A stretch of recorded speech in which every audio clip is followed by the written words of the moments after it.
Hello and welcome here to our TMMi channels. I am Nalene Kruger, the marketing executive here at TMMi. And joining me today is Erik van Veenendaal. He's got exciting news to share with you. Erik is one of the founders and the former CEO of TMMi Foundation and also a renowned author and the lead author of the TMMi 2.0 book. But I'm not going to share any news. I'm going to give over to Erik. Erik, this stage is yours. Enjoy. Thank you, Nalene, for the introduction. Indeed, I think we have some important and exciting news to share because we are launching TMMi version 2. In this presentation, in this short webinar, I will take you to some of the history, things why we're doing this, what TMMi is, some things about, I would say, deadlines or target dates that we are offering for releases and things like that. So let's move into the presentation and get started. First of all, when we are talking about TMMi and when we're talking about a major milestone in an organization, I think it's always nice to look back a little bit. The TMMi Foundation was founded almost 20 years ago, so next year we have a party as well, in 2007, with two main objectives. The first one, to develop a TMMi model, to develop a framework for test process improvement. The second one, perhaps less well known, but also important from the start, is to have a framework for TMMi assessments, to have rules for TMMi assessments. Thus meaning that if you do it in China, in the US, in South Africa, in Holland, it would all follow the same rules, meaning that certification would become possible for an organization. The assessments should be based on an international standard, ISO 33002, for process assessments to allow for credibility of the certifications. As you can see, 3 years later, we released version 1 of the model.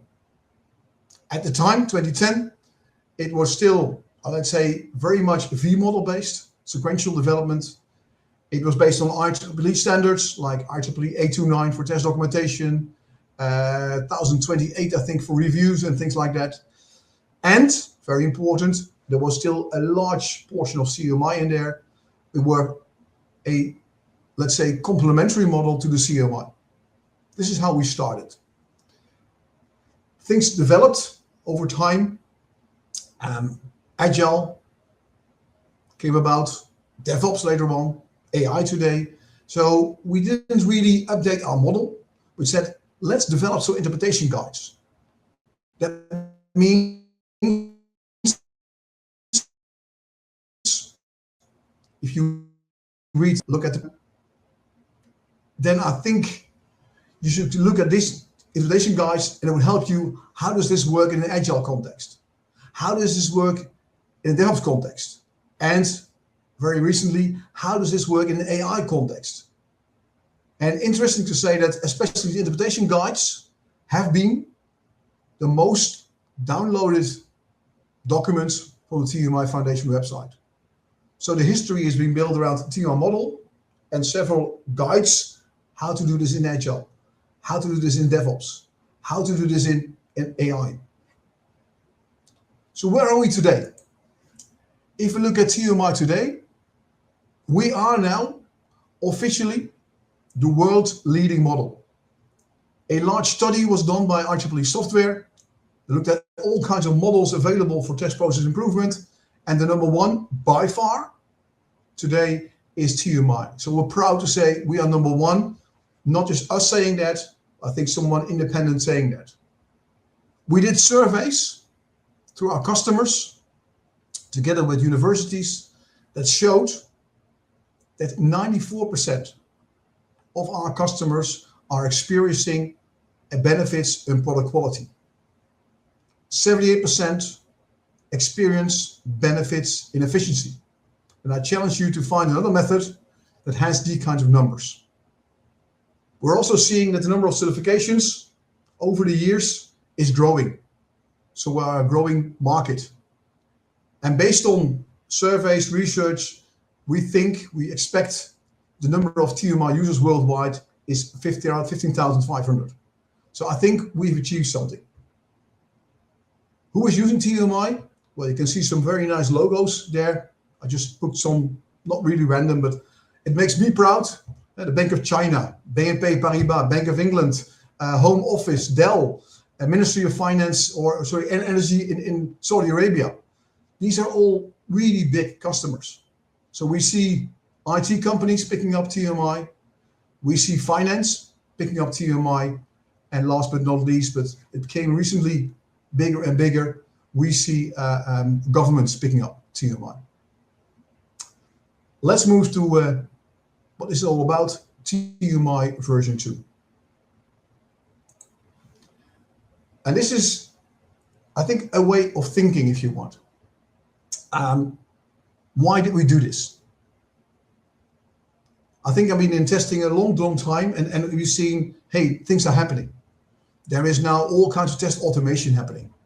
There are things like BDD, there is ATDD, there is Agile nowadays. That wasn't there in 2010. There is DevOps happening. There is no independent test teams anymore. There is team-based working in Scrum. And of course, there is AI. So many things have changed. The world has changed. The world of testing has changed. Everything has changed. However, if you take a step back and think about what's really happening, much is still the same. The goals for testing are still there. We need to look at risks. We need to identify test conditions. We need to monitor progress, monitor product quality. So on one hand, the whole world has changed. On the other hand, if you look back and look at what are we actually doing? Why do we exist? What are our goals? What are we trying to achieve? Many things are still the same. So that's something to take into mind, I think. And you can see them in the ICTQB. If you look at the foundation syllabus, at first glance, everything is different. Same principles, same life cycle, still the same techniques. So many things are still, I would say, unchanged and left this way. What does that mean for TMMi version 2? Yes, many things have changed. As you will see also in the next picture, many things have also been unchanged. I think the main difference now is TMMi version 2 is a stand-alone model. We're no longer a complementary model to TMMi. We are a standalone model, and this is how it's used by most of our customers. In TMMi version 2, we emphasize business value. That means for every process area, there's a section also there. Why should you do this? And what's the added value for the business of doing that? If you go through the model and look at all different practices, you will find many practices and also examples that now come from Agile and DevOps. Sure, there are still many doing, let's say, sequential development, but Agile and DevOps are also in there. We looked especially at how can we lean the model, meaning less number of pages is better. Make it easier to understand, make it easier to use. As a result, the model document now has approximately 30% less pages than the previous version. So many things have been made simple and in that way. One of the things that has changed, for those who know TMMi quite well, is the structure. We used to have generic goals and generic practices. They, I think, complicated the model a lot. We've now found a solution for that in having a dedicated process area and also having other practices split on other process areas. I will come back to that on the next slide. So that's a huge change. We've adopted the people, process, and technology framework. A framework for the business domain that tells you if you want to change something and process improvement is changing, you need to also address people, process, and technology. It helps us to much more clarify, if you want, the scope of the TMMi model. We are doing process. People, maybe ICTQB. Technology, maybe test automation or AI. So we have adopted that to actually make clear what is TMMi, what do we stand for. Interesting, I think in TMMi version 2 is we've introduced AI. We explained the context with the PPT framework, but also talk about which process areas, how can AI support that? Today we see many people talking about testing and calling it quality engineering. So we also made a mapping from TMMi to quality engineering. Is TMMi very different? Is quality engineering very different? Last but not least, there's a section about TMMi should never be used as a checklist. It's always about interpreting the practices and the goals. This is the first step, basically after version 1, that we say now we have updated our process areas, we have updated the goals, and especially the practices. Why especially practices? Because you have today certified companies that want to be recertified in 3 years. So leaving many of the process areas and goals the same helps them to become recertified. Of course, we're not anymore doing IEEE software or IEEE standards. We are now conforming to ISO standards. We also have a very close working relationship with ISTQB. So in terminology, we are aligning with the ISTQB glossary. When we're developing some new practices, we also look at ISTQB syllabi. In fact, the TMMi Foundation has an alliance with ISTQB. If we look at the model, the picture of the model, which you can see here, this is version 2. It looks, I think, very similar on a glance to version 1. So the picture itself is as easy as it was, which I think is good because there are 2 views or 2 users to this picture. There are the engineers, those who want to look at the goals, the practices, want to use it. But very, very, very important also is there are managers, there are leaders who have to buy into the model. And for them, look at a picture, just say, oh, it's 5 levels, process areas, this is what I understand. So the process areas and goals and the picture, I would say, are very much still the same. The difference is in the meat, in the details. A few things that if you start looking at the model and look at the table of context, that you might immediately say, hey, this is different. As I said already, generic goals and generic practices have been removed. We now have a specialized, dedicated process area.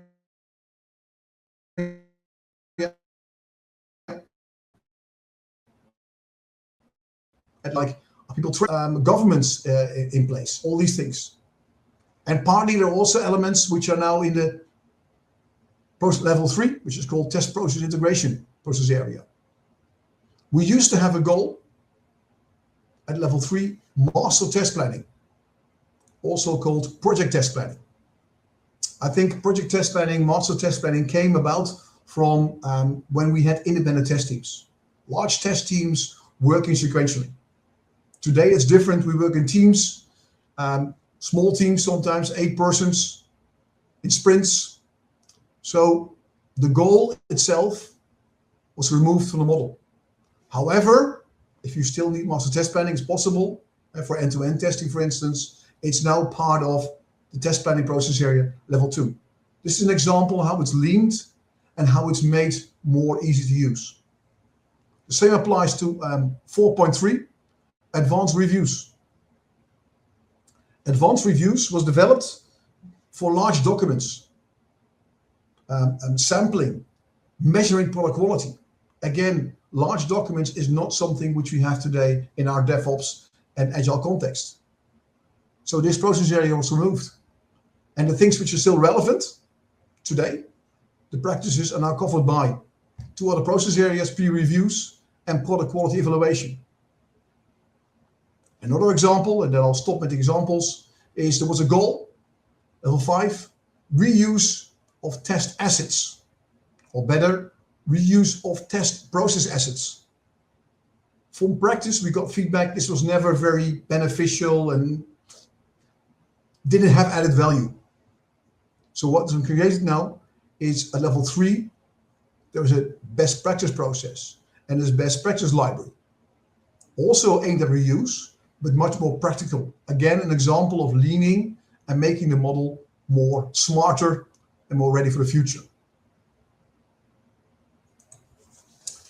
If you look at TMMi, we are now releasing not just the TMMi model, because the TMMi model influences very other TMMi documents.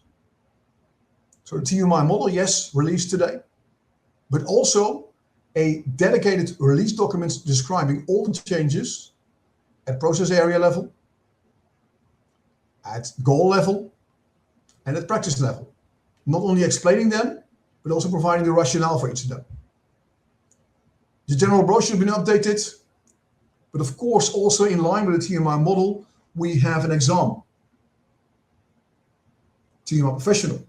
So for this, the syllabus has been updated to be fully aligned with the TMMi model. That means in TMMi Professional today, there are things about Agile, there are things about DevOps, there are things about AI, there is even a question or 1 or 2 questions about QA and how it fits and relates to TMMi. So the syllabus has been updated, and the exam providers that we have, Certable, Brightest, GASC, and ISQI, also have been given a new TMMi Professional exam to run. And finally, Tomorrow, which is the document describing how to do TMMi assessments, had a little update. So all of these documents have now been updated and are released today as a release pack. The various stakeholders, training providers, lead assessors, local chapters, and so forth, have been given a specific email with instructions what does all this means for them. TMMi doesn't stop here because there's more things to update or to at least look at for the future. So we also are planning to have a second release pack in, let's say, September, October, depending, and a third one end of the year, December. One of the things which is an idea currently is to have a quick reference guide, let's say a small booklet, downloadable from the website, probably has, let's say, 20 pages only, describing TMMi very, very quickly and easy to use. Then you can see, of course, there are requirements how to submit TMMi assessments that will be updated together with the form. We will have more sample papers coming. And yes, there'll be an update to the method you can use. All kinds of things that will be available. Again, a new release pack. We're not doing one by one by one by one. So September or October, you will hear from us again. Maybe another webinar saying, here are a second set of documents to be used in the context of TMMi version 2. And finally, of course, end of the year, you can read, I think, yourself, we will have a last set. And of course, all of them have been prioritized by how often are they used, who is using it, how important are they, do we need them tomorrow or the day after tomorrow. So you can expect release pack 2, October, and release package 3 in December.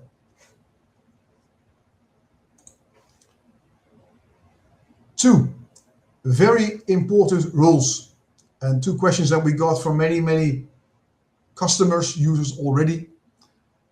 First of all, TMMi assessments. Currently, the situation is there is TMMi release 1.3, which is still available, which is still valid, and we have TMMi version 2.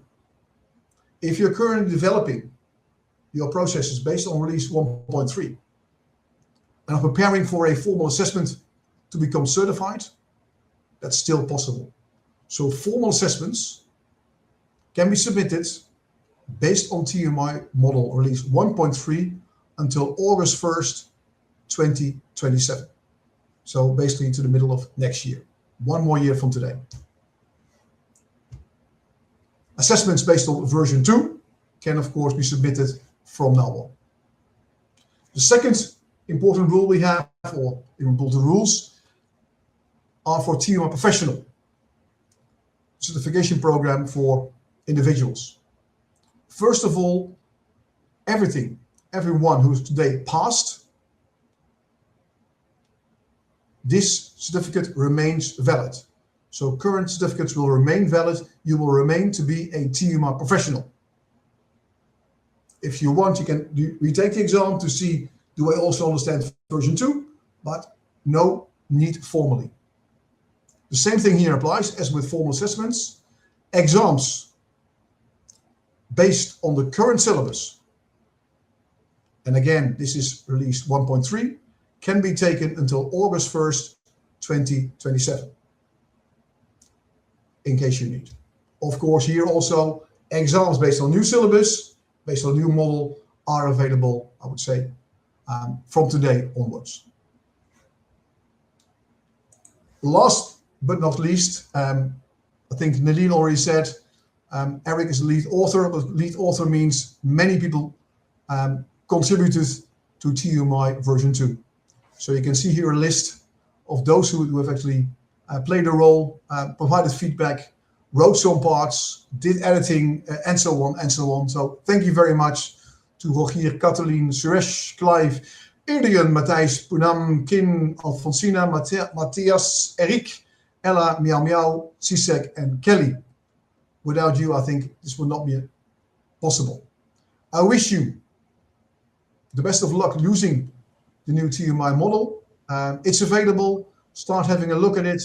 Look at the release notes. They can be very helpful. If you have any specific questions, please feel free to send me an email and I will try to answer as soon as possible. Thank you very much. Well, thank you, Erik. This was really, really nice. And I think we are going to get a couple of questions. So as you said, if there's any questions, please send us an email. And then just a reminder to go and have a look at our website, tmmi.org, for all the new information, and follow us on all our social media channels for regular updates. So with that, thank you again, Erik, for this. To everybody watching, thank you. And we will be seeing you soon on a next video. Goodbye. 1, 2.